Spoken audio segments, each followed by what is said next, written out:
Nung isilang ka sa mundong ito, laking tuwa ng magulang mo, at ang kamay nila iyong ilaw.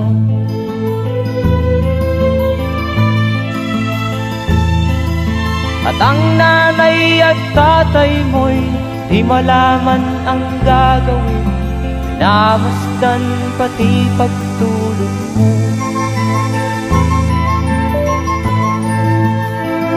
At sa gabi nagpupuyat ang iyong nanay sa pagtimpla ng gatas mo.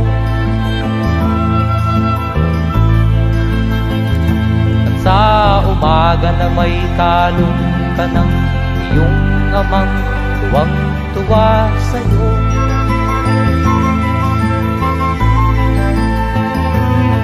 Ngayon nga